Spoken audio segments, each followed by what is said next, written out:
आज की वीडियो में हम लोग बात करने वाले हैं जम्मू कश्मीर में जो इलेक्शन रिसेंटली अनाउंस हुए हैं 16 अगस्त को इलेक्शन कमीशन के द्वारा, उनके बारे में। सुप्रीम कोर्ट ने अनाउंस किया था कि 30 सितंबर 2024 से पहले आपको ये इलेक्शन कंडक्ट करवाने हैं। इलेक्शन कमीशन इसकी डेट जब अनाउंस करता है तो वो उससे पहले करता है। तो एक जो डेट है 1 अक्टूबर की, वो 30 के बाद है। बाकी दो डेट्स जो है वो 30 से पहले हैं, 30 सितंबर से पहले हैं। तो इट इज गुड, टाइम पे इलेक्शन तो हो रहे हैं, which is very good for the democracy. Again Jammu Kashmir के लोगों को बहुत बहुत बधाई। देखो, इस बार जो इंटरेस्टिंग चीज हो रही है वो ये है कि टोटल तो 90 सीट्स हैं, जिसमें से 7 जो सीटें हैं वो एससी कम्युनिटी के लिए, और पहली बार 9 सीटें एसटी कम्युनिटी, मतलब कि जो शेड्यूल्ड ट्राइब हैं जैसे कि गुज्जर हो गए, उनके लिए ये सीटें रिजर्व की गई। तो ये जो अनाउंसमेंट हुई है इलेक्शंस की, एक्चुअली जम्मू कश्मीर के लिए खुशी का सौगात है, क्योंकि 10 साल के बाद ये इलेक्शन होने वाले हैं।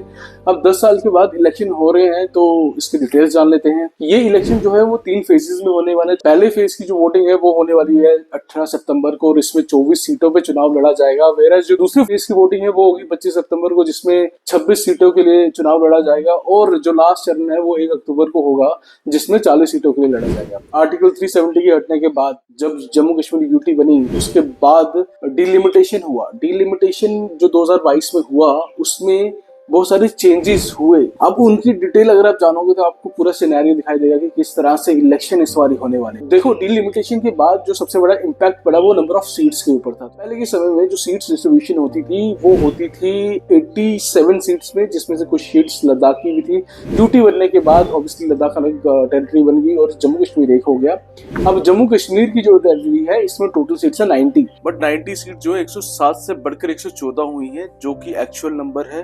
90 सीट वो सीट्स है जिसके ऊपर अभी इलेक्शन होने वाले हैं, और 24 सीट वो सीट्स है जो जेके के लिए है, पाक अकोबा जम्मू कश्मीर में है। बेसिकली मुजफ्फराबाद की सीटें कुछ हैं। बाकी की सीटें देख लेते हैं। बाकी जो सीटें हैं उसमें पहले ये होता था कि 37 सीट्स जो थी वो जम्मू की प्रोविंस के लिए थी, और वेयर 46 जो सीट थी वो कश्मीर की प्रोविंस के लिए थी। अब आप देख सकते हो कि कश्मीर जो है बहुत ही फैला हुआ एरिया है, पहाड़ियां हैं, वहां पे वोट डेंसिटी इतनी नहीं है। वेयर जम्मू में वोट डेंसिटी बहुत है। और डिलिमिटेशन का कंसेप्ट ये बोलता है कि आप पीपल डिस्ट्रीब्यूशन, 1 वोट 1 वैल्यू के आधार से, पीपल डिस्ट्रीब्यूशन के हिसाब से आपके वोट, आपकी सीट डिवीजन होनी चाहिए। जब इसको डिलिमिटेशन के कटघरे में लाया जाता है तो सीट्स इंक्रीज होती हैं, और जम्मू को 37 से 43 सीट्स कर दी जाती हैं, और वहां 46 से कश्मीर की जो सीट थी वो 47 सीट्स हो जाती हैं। चलो जान लेते हैं कौन सी सीटें बढ़ी हैं। तो सांबा से निकल के एक सीट बनती है रामगढ़, वही कठुआ से निकल के जसरोटा सीट बनती है, उधमपुर से निकल के रामनगर सीट बनती है, और डोडा से निकल के बनती है डोडा वेस्ट की सीट। किश्तवाड़ की सीट में से निकलती है पड्डेर नागर सेन की सीट, राजौरी से निकल के थन्ना मंडी की सीट बनती है, और 7वीं और आखिरी कुपवाड़ा में तहग्राम की सीट नहीं बनती है। लोगों का कहना है कि जम्मू को थोड़ी और सीट मिलनी चाहिए क्योंकि density of crowd, density of people Jammu में बहुत ज्यादा है। लेकिन ठीक है, जम्मू की सीट डिवाइड ना हुई तो कोई बात नहीं, बाकी की सीटें डिवाइड होना बहुत ही जरूरी था। तो इससे किसको फायदा होगा इलेक्शन में ये तो वक्त ही बताएगा। लेकिन ये है कि अभी जो इक्वालिटी की बात होती थी जम्मू में और कश्मीर में, वो होना चाहिए। 370 के टूटने के बाद जम्मू को बेनिफिट्स तो मिले हैं। इसकी वीडियो हम लोग जल्दी रिलीज करेंगे, उसके लिए आपको इस चैनल को सब्सक्राइब करना है।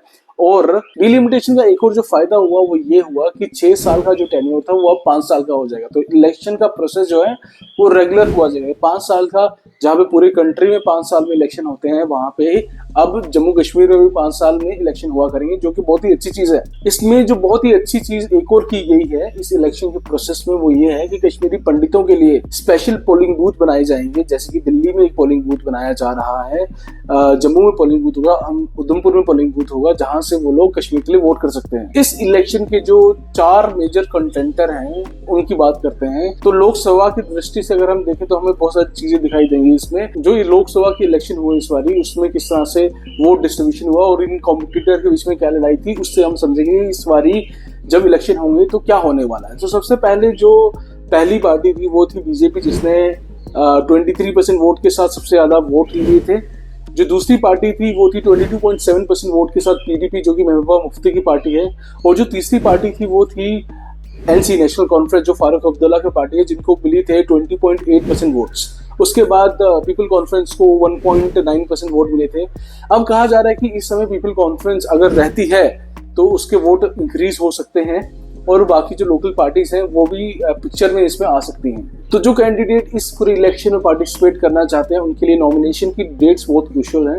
उनको ये याद रहना चाहिए कि 27 अगस्त को पहली नॉमिनेशन डेट है, 5 सितंबर को दूसरी है और 12 सितंबर को लास्ट नॉमिनेशन डेट है for filing for the elections. Jammu Kashmir में 370 हटने के बाद ये पहले इलेक्शन है, दे आर वेरी क्रूशियल और इसमें सबको पार्टिसिपेट करना चाहिए। जैसे ही ये नॉमिनेशन के डेट्स में लोग कैंडिडेट अपने फाइल करते हैं इलेक्शंस, मैं आपके पास लेके आऊंगा अपडेटेड वीडियो जिसमें मैं आपको बताऊंगा कि कौन सी सीट्स पे कौन से कैंडिडेट लड़ने वाले हैं और किनकी नॉमिनेशंस एक्सेप्ट हुई हैं और कौन रिजेक्ट हुए हैं, किन बेसिस पे रिजेक्ट हुए हैं। ये सारी चीज़ें आपको मिलेंगी इसी चैनल पे, तो आप इस चैनल को सब्सक्राइब कर लीजिए। इसके अलावा 4th of October is very important date because इस दिन हमारे इलेक्शन के रिजल्ट्स आएंगे। मैं भी पहुंचूंगा जम्मू में, इस समय मैं जम्मू के बाहर से काम कर रहा हूं क्योंकि IT कंपनी में हूं। जम्मू में एम्प्लॉयमेंट की क्या सिचुएशन है आप सब जानते हैं, इसके ऊपर भी एक वीडियो आएगा जल्द ही। Thank you so much and have a good day.